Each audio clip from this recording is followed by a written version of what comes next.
Hablando de giles, vamos a hablar de un episodio histórico donde también se murieron muchos. Es el episodio de María Luisa de Orleans y Carlos II de España. Carlos II el hechizado, ¿se acuerda? Pobrecito, un tipo muy enfermo. En todas las cortes de Europa se conocía la endeblez física y mental de Carlos II de España. Fue el último de los Austrias, de los Habsburgo. Desde su nacimiento, los familiares no hacían otra cosa que esperar la noticia de su muerte. Pero el chico pasó la infancia, y bueno, llegó un punto en que entre los nobles europeos se empezó a hablar de boda, había que casarlo al tipo, era el rey de España. Si todos los casamientos reales eran por razones de Estado, más lo era en este caso en que se desconfiaba de la sucesión. Carlos era producto de una unión entre familiares. Esto pasaba en casi todas las familias reales de Europa, tanto primo, primo segundo, cuñadito y tío, por ahí producían estas cosas. Y se suponía que Carlos no podía tener hijos también, se suponía eso. Ahora bien, la corte francesa estaba muy interesada en el asunto por su inmediata vinculación con la familia real española. Carlos II era cuñado de Luis XIV de Francia. Y Luis XIV tenía pensado unir a su corona a la corona de España si es que no había sucesión. Porque María Teresa, la esposa de Luis XIV, era la hermana mayor de Carlos el hechizado, Carlos II. Al saber que el rey español anunció su deseo de casarse, Luis propuso como candidata a la princesa María Luisa de Orleans, que era su sobrina. Dicen que María Luisa era la princesa más hermosa de Europa. Luis XIV la ofreció y se aceptó ese ofrecimiento. En Versalles hubo festejos. Insistimos, Luis XIV no creía en las posibilidades físicas de Carlos II para engendrar, pero quería tener influencia en Madrid en vista de que a la posible muerte de Carlos, sin descendencia, la corona quedara para los franceses. Había algunos oponentes en la corte española que intuían las intenciones de Luis XIV.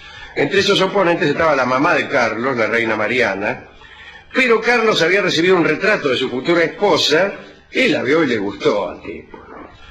Y desobedeció a su madre, que le decía, no te casé, no te casé. Por entonces Carlos tenía 18 años. María Luisa se enojó al saber la clase de marido que le destinaban, ¿no? Amenazó con escapar y retirarse a un convento. Era un tipo bastante perjudicado, Carlos II, realmente era un ser lamentable, para no entrar en detalles. El caso es que la chica protestó, pero no hubo forma de eludir su destino. Así que en agosto de 1679 se celebró la boda en Fontainebleau. El príncipe de Conti representó al rey de España y María Luisa fue llevada al altar por Luis XIV. Se casaron por poder, ¿no? En la comitiva que trasladó a María Luisa a España iban guardias españoles y también franceses. Entre ellos estaba un joven oficial, el caballero Saint-Chamans, que se enamoró de la nueva reina y contó a muchos cuánto padecía ese amor. No importa. Llegó María Luisa a España, se le explicaron sus deberes como reina, la etiqueta de la corte española, mire aquí cuando estornudamos decimos salud, esas cosas. No le estaba permitido dejarse ver por cualquiera, si viajaba lo debía hacer oculta en un coche de manera que no se la pudiera mirar, tampoco podía comer en público, era una corte mucho más rígida que la corte francesa, que era una corte muy mundana. Poco después de llegar, la fue a ver Carlos. Dice el cronista que aunque María Luisa no entendía el castellano, adivinó algo incorrecto en Carlos porque llegó muy precipitado. Y entonces quiso huir, y no pudo. Entonces sus damas la acompañaron hasta las habitaciones destinadas al primer encuentro amoroso, le entregaron su vestido nupcial, mirá vos, no había terminado de acomodarse el vestido cuando entró Carlos al galope con la evidente intención de quitarle todo. Al día siguiente los cortesanos observaban a la pareja para ver qué es lo que había ocurrido, ¿no? El embajador francés escribió: lo increíble parece haber sucedido. Al recibir tales noticias, las cortes europeas se alarmaron, porque quizá el rey Carlos podía finalmente conseguir la sucesión. Eso contrariaba los planes de muchos, por ejemplo de Luis XIV. Pero la verdad es que no había pasado nada. Y al cabo de un año de matrimonio, persistía aún la virginidad de la reina. María Luisa no encontraba satisfacción en ningún menester. Los días eran aburridísimos, como ocurre en esos casos. Si había llevado de Francia un loro, al que quería mucho, pero la etiqueta palaciega no lo toleró. Y el loro terminó mal, porque cada vez que entraba a las habitaciones de María Luisa, su dama de compañía, que la vigilaba y educaba, el loro lanzaba un grito. ¡Gorda!, gritaba el loro. Y la dama de compañía, que era la duquesa de Terranova, se cansó y un día lo agarró al loro y le retorció el pescuezo. Para evitar los enojos de María Luisa, el rey sustituyó a la duquesa de Terranova por otra mujer un poco más permisiva. Se le permitió a María Luisa mirar por las ventanas entreabiertas y también juntar fruta en las huertas del Buen Retiro. Mirá vos. Pasaban los meses y la reina arrastraba su virginidad con las consecuentes habladurías de los cortesanos y del pueblo. Pero una noche el milagro se cumplió. El rey anunció que había consumado el matrimonio y se permitió bromas sobre el hecho, dando detalles del asunto a todas sus amistades. Él, que tenía buen gusto. Además de un gil, era boquiflojo el tal Carlos. Pero el heredero no llegaba. Entonces comenzó a culparse a María Luisa. En aquellos tiempos no se pensaba en una posible esterilidad masculina si se producía la consumación. Los médicos del reino recetaron a María 1000 brebajes, unas purgas, unos emplastos, qué sé yo.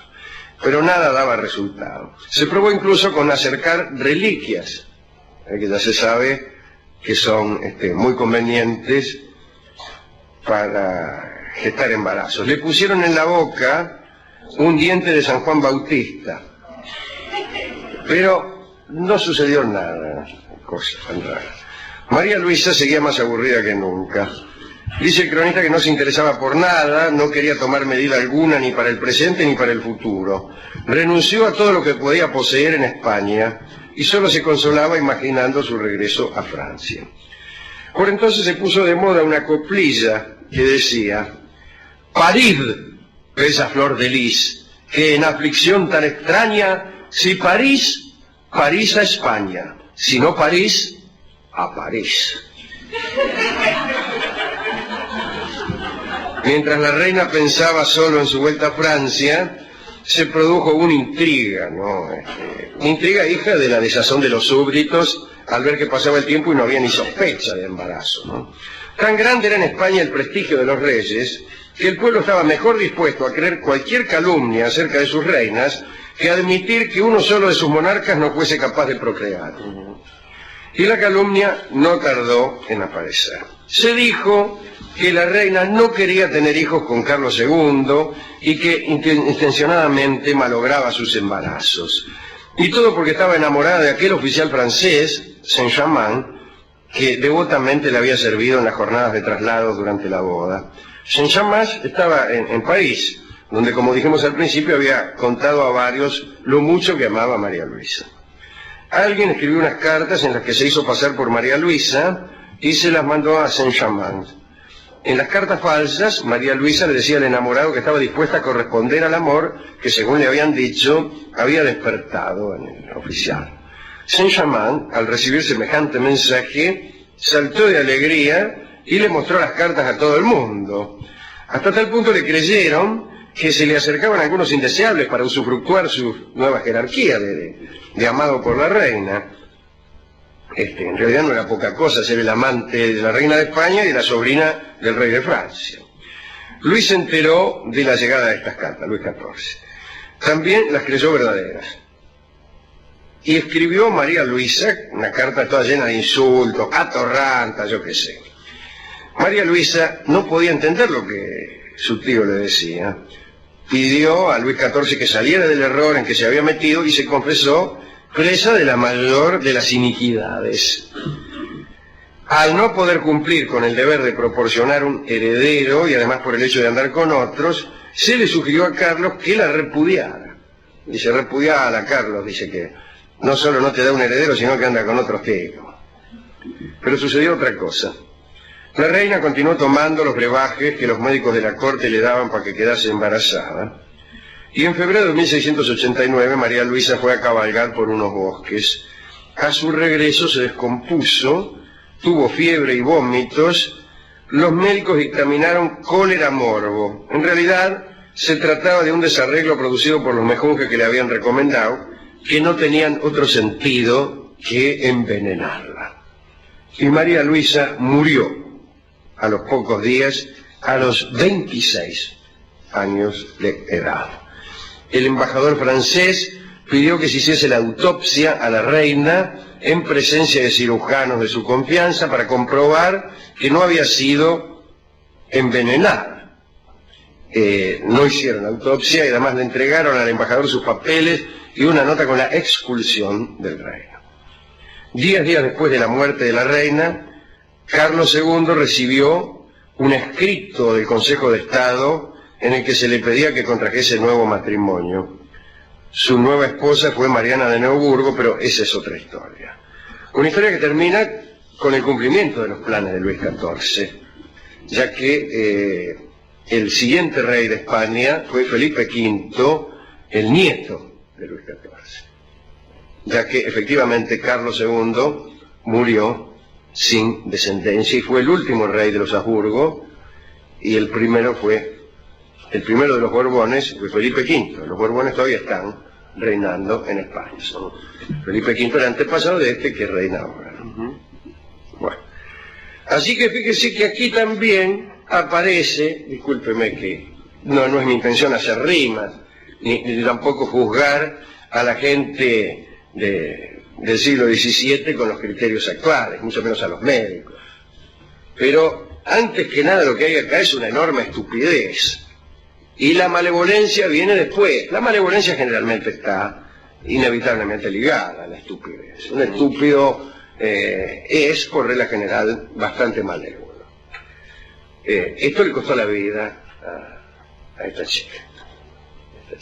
¿Por qué? Porque nunca había pensamiento crítico. Pero, bueno, no había en ese entonces, pero había inteligencia como para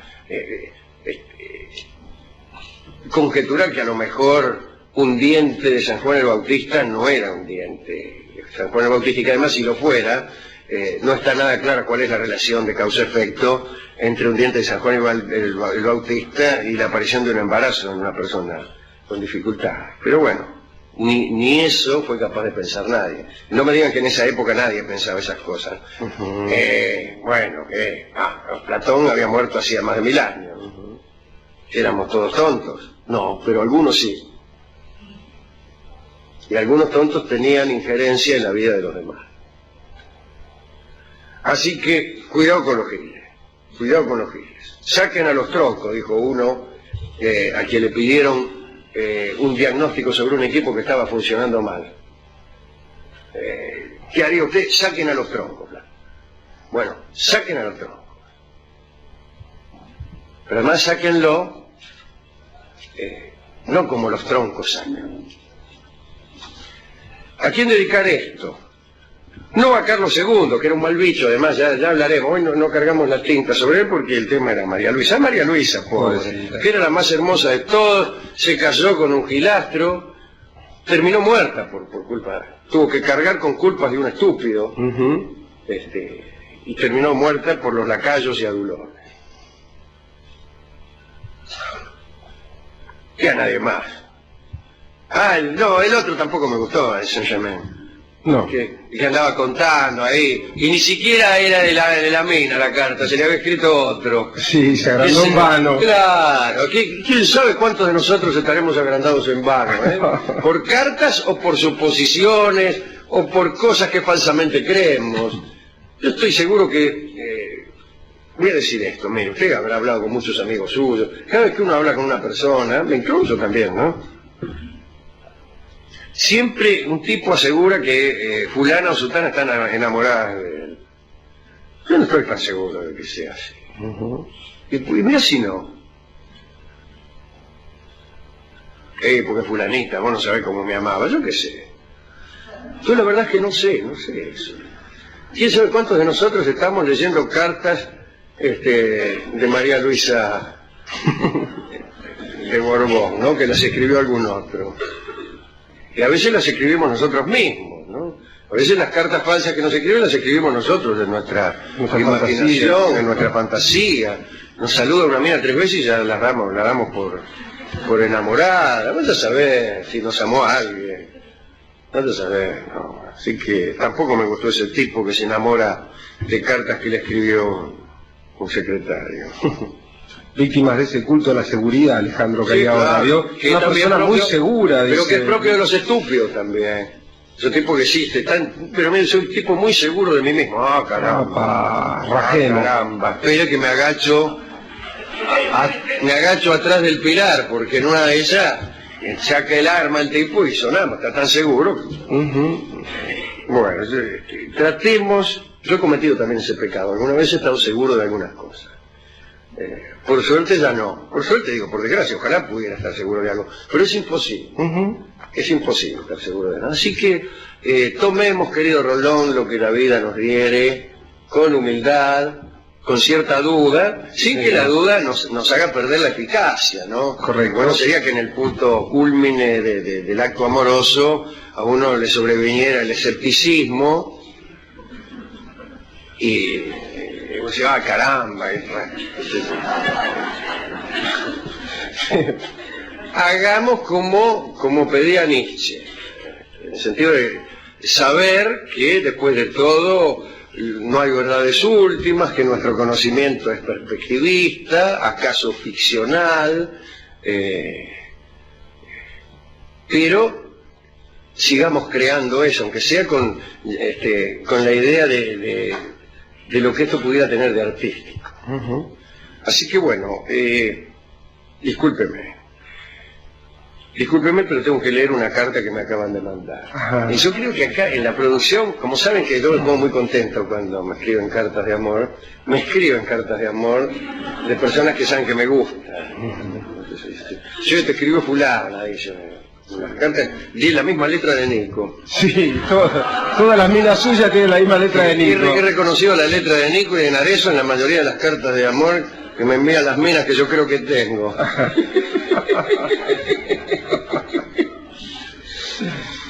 Bueno, hemos ido a la discoteca a pedir discos de esto, acerca de María Luisa de Orleans, ¿no? La princesa. Los Orleans eran una familia secundaria de los Borbones, ¿no? Reinaron también en España. Bueno, y como aquella princesa es un bello tango que vamos a escuchar en la versión del pianista Juan Trespiana.